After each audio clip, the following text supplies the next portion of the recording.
Do I have? Hi everyone. I'm not seeing anyone online yet. This is Nisha Singh. Today, I'm going to tell you a story of an expatriate who worked in Burma, also known as Myanmar, for 6 years. He wrote his experience during the military coup, and I'm going to tell the story. So I'm going to read his story on his behalf. His name is Christopher James. So I'm here, Nisha Singh, reporting for you. Last month, I was arrested, detained at gunpoint by 12 heavily armed soldiers in Yangon. The trauma experienced by people in Myanmar since the coup 4 months ago, it's pretty hard to point. Nothing happened in the first week. I think people were too shocked to respond. They came the mass protests all over the country. Millions, if not tens of millions, of people lining the streets in defiance. The atmosphere was like a giant festival. Everybody was so united, so together. The thing got very dark. The military government responded to the protester by releasing 20,000 prisoners in Yangon, allegedly giving explicit instruction to disturb the peace. The people in turn formed night watches, taking turns to stay up all night to protect their neighborhoods from the criminals and the security forces. Not sure there's much distinction here. People began to get abducted in the middle of the night. Their bodies later returned with their faces disfigured from beatings and their organs missing. The security forces started shooting protesters.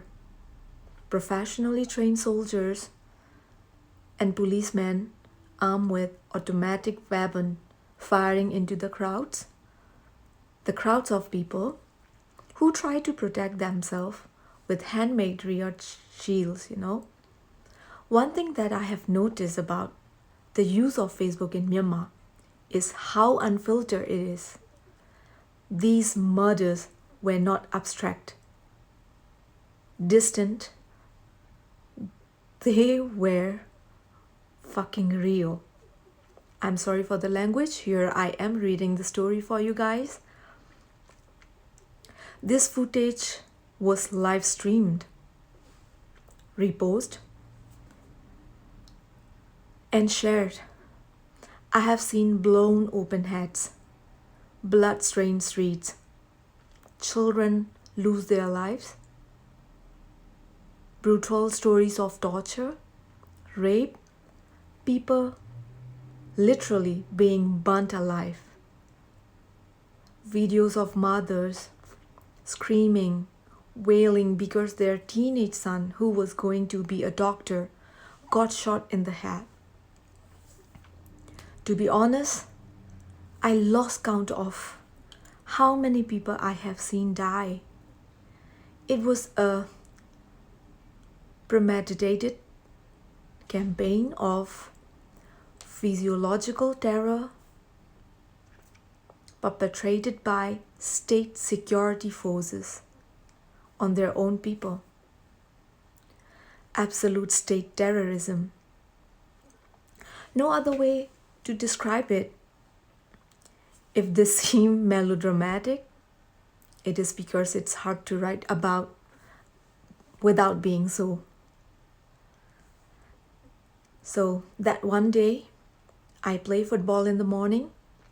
Afterwards, I had a pretty intense discussion with a couple of people who have lived here from for a number of years about how messed up the situation is, about how much suffering there had been, and most definitely how much more there would be to come. I very, very reluctantly realize I have to leave. I have lived here for 6 years. I spent 6 years learning a squiggly language. My entire life is here. Not my country, but my home type. I had to leave because my head and the situation is so messed up. I should have left months ago, but I stay as an act of solidarity, defiance, feeling like leaving was a sign of defeat. I drove home. I passed military trucks, checkpoints, places where peaceful protesters had been murdered. The entire journey I was thinking about my friends who had been killed, who had killed themselves, friends who had been arrested or were somewhere in hiding. Even those who were not had their lives irrevocably messed up. Why? I mean, the answer is pretty obvious. She agreed. But I mean, how can such a small group of people act purportedly for the interests of the people and democracy, while blatantly disregarding that people are not realize their own democracy, while bluntly disregarding that people are not realize their own hypocrisy? And why do people follow their orders? How are they able to get away with murdering people? Why isn't anyone doing anything? Yeah, so I was angry. Just before I turned into my road, I saw another military truck coming down the road toward us. I don't think I was really thinking. It was just one of those things I did almost automatically. 3 finger to the truck of armed thugs. Jennifer Lawrence, eat your heart out. It felt very good. Parked, went up to the house. There was a knock at the door. It was the security guard. He told me that some soldiers downstairs who wanted to talk to me. I went downstairs. The security guard wasn't lying. There were 12 men with guns waiting for me, half soldiers and half policemen. The leader of the group, a soldier, was pretty pissed. He poked me with his gun and accused me of doing CDM, which stands for the Civil Disobedience Movement, which is where government workers refuse to work under the new military regime. I have thought about this a lot. At first, I thought he was a bit thick. There's no way I could possibly be a Burmese civil servant. But the more I think about it, the more I think that he, probably of all the men in that group, really know what CDM really meant. They probably been brainwashed into thinking that CDM was some sort of anti-Burmese terrorist group hell-bent on destroying the country. I remember how unprofessional they seemed. All their guns were rusted, with serial numbers written on with tip aches. And they all appear to be different guns. There was no standard issue. I decided not to let them know I spoke Burmese. There were no radios. They were communicating via mobile phones. They swore a lot. Including at me. The police seemed to be following the orders of the soldiers. Hi. I don't really remember much of what happened next. It was a bit of blur. They put me in the truck and took me to the police station. It was kind of surreal. They wanted to check my photos, but luckily my phone had died and they didn't know how to charge an iPhone. I was at the police station for an hour or so, annoyed. No names written down on anything. I remember being very calm, which is strange because I was sure I was going to end up in prison. I was very lucky. Now I'm in Bangkok with its sky trains and 24 hours electricity. Yangon should have these things too. The reason is that this is not a new coup. The people behind this coup are the same group that staged a coup in 1962 and oversaw 6 decades of pitiful development and economic growth, while defense spending rocketed and a very small elite got very rich. This is what is at stake here. Another military regime would devastate the country and ruin countless lives of decades to come. Yangon people are leaving their homes to go get trained in the jungle so they can take up arms against the regime.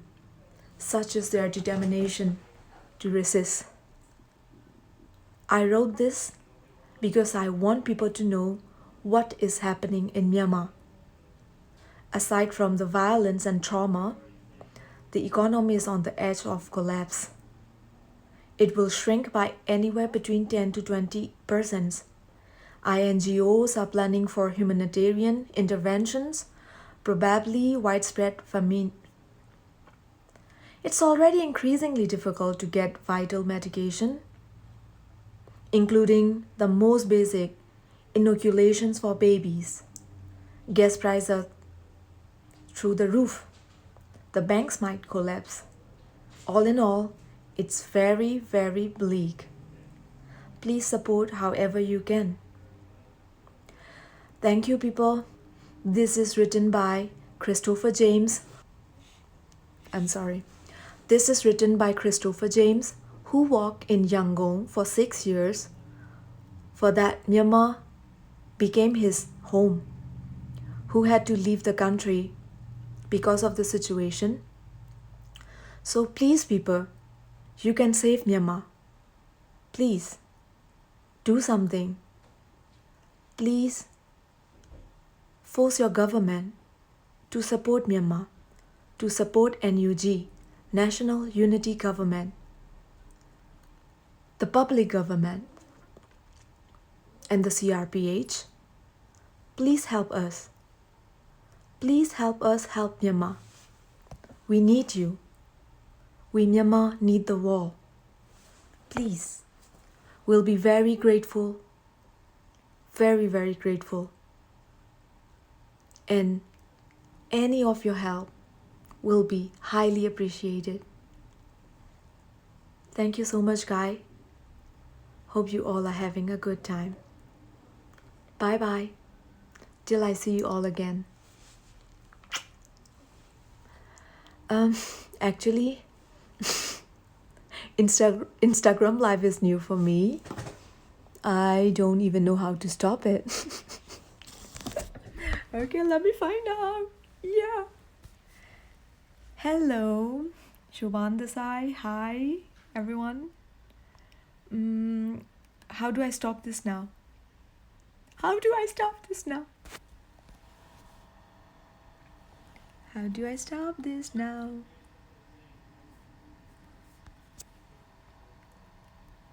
Are you sure you want to end your life story? I think so.